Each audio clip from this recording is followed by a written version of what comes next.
I am Evelyn Zumaya, and I am the author of Affairs Valentino.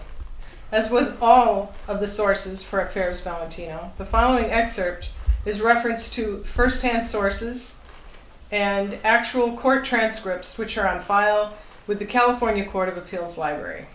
These public records are part of a greater file of probate records that have been housed in this facility since the settlement of Rudolph Valentino's estate. Anyone may fact-check the accuracy of these transcripts.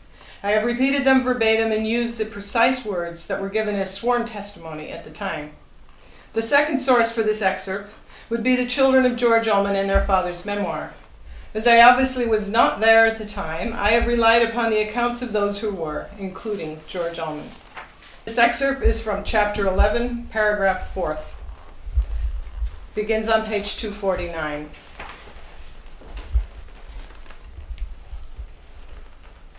Leonard Wilson leaned against the railing of the witness stand and asked Alberto, "Did you believe paragraph 4th had been destroyed?" Alberto hesitated for a moment before answering in his heavy accent, "No, I believed that it never existed." "It never existed?" "Yes, sir." "You were taking $100 a week from Mr. Ullman, though, during that time, weren't you?" Alberto's attorney jumped up in protest. "That is objected to as incompetent, irrelevant, and immaterial." Leonard Wilson looked up at the judge. "Your Honor, if he did not take it under this instrument, then I want to know where he thought he was getting it from and by what authority he took it."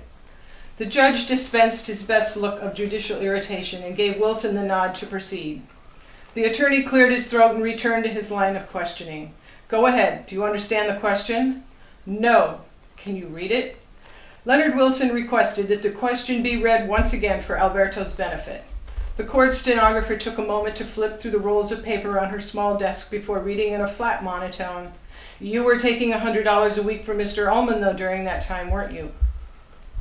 Alberto let out a heavy sigh and asked, "What time, please? It is not determined, the time." Wilson was growing impatient and began pacing before his witness. "Well, during 1929. "Yes," Alberto nodded. "Where did you think that stipend was coming from?" "From my share." "For what period of time did you receive this $100 a week?" "In March 1930.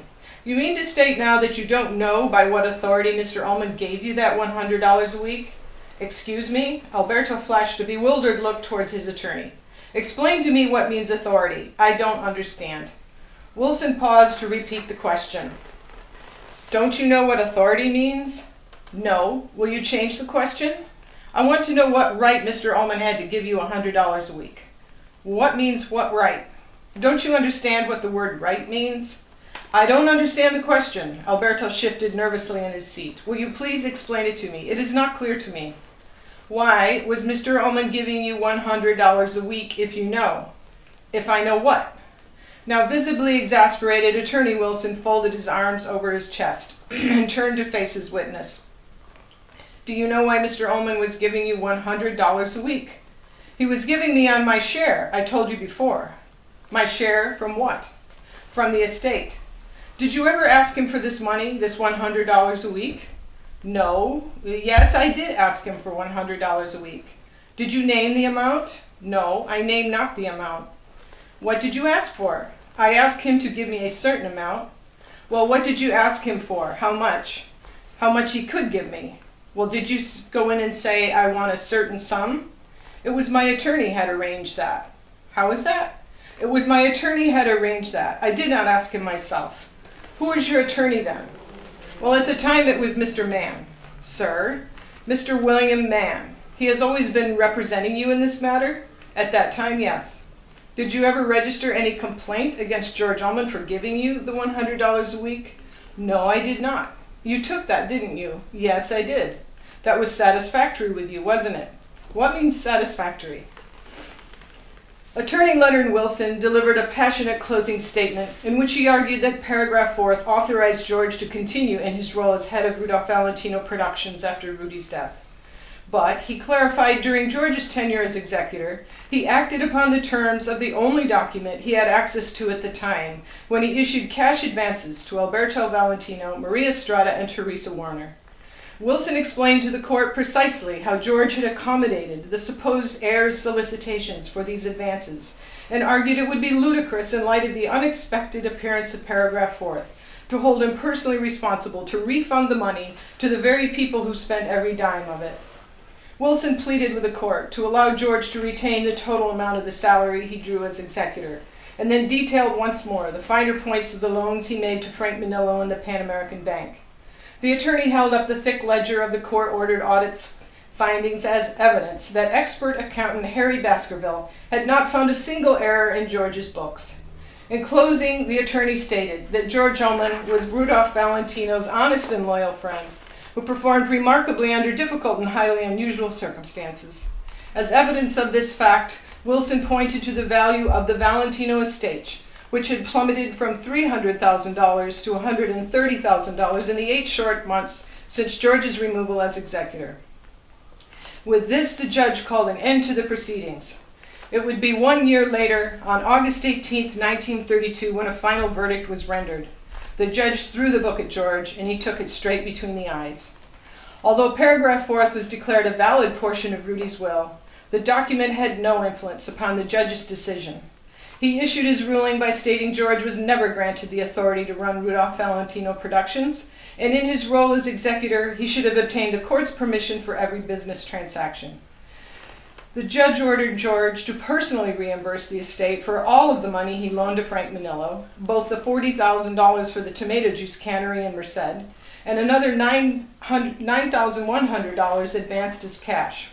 He also ordered George to reimburse the estate for the total amount of the outstanding debt still owed the estate by the defunct Pan American Bank and every cent he advanced to the Cosmics Arts Laboratory. The judge permitted George to retain $15,000 as salary for his 4-year tenure as executor, but held him responsible to reimburse the estate, the nearly $70,000 he advanced to the 3 people he presumed at the time to be Rudy's heirs.